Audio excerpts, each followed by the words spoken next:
జనరేషన్కి ఒక ఇన్స్పిరేషన్. ఆయన లేకపోవడం అనేది అసలు నమ్మకం కావడం అనేది విమర్శంగా లేదు. మహానుభావుడు ఆయన, మహానుభావుడు. వాళ్ళ కుటుంబ సభ్యులందరికీ నా ప్రకారం సానుభూతి తెలియజేసుకుంటున్నాను. కాంతారావు గారు చనిపోవడం పట్ల తెలుగుదేశం పార్టీ ప్రగాఢ సానుభూతిని తెలియజేస్తున్నాం. ఒకసారి కాంతారావు గారి చరిత్ర చూస్తే ఆయనంటే ఒక జానపద హీరోగా సినిమా ఇండస్ట్రీలో సుమారు 400 చిత్రాలు నటించి ఒక ప్రొడ్యూసర్గా కూడా ఆయన ముందుకు పోయారు. ఆ రోజు ఎన్టీ రామారావు గారితో, అదే మరి అక్కడే నాగేశ్వరరావు గారితో సమానంగా ఒక హీరోగా ఆయన ముందుకు పోవడం జరిగింది.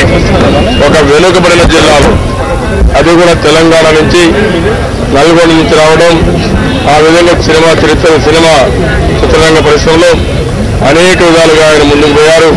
అంతేకాకుండా ఎన్టీ రామారావుతో కలిసి అనేక సినిమాల్లో యాక్ట్ చేయడం, ఆ విధంగా కూడా ఒక విధంగా చెప్పాలంటే పోటీ పడి వారు యాక్ట్ చేసే పరిస్థితి వచ్చింది.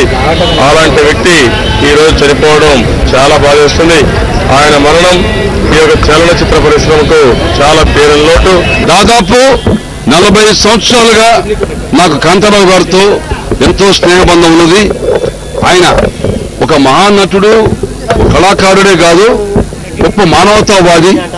ఆయనతో ఎప్పుడు మాట్లాడినా ఎంతో వేదాంత ధోరణిలో, ఎంతో ఆధ్యాత్మిక ధోరణిలో మానవత్వంగా మాట్లాడేటువంటి ఒక మహా వ్యక్తి. ఆర్థికంగా అన్ని పోగొట్టుకున్నా మళ్ళీ ధైర్యంగా, ఫిలాసాఫికల్ గా సంతోషంగా ఉన్న వ్యక్తులు కాంతారావు గారు.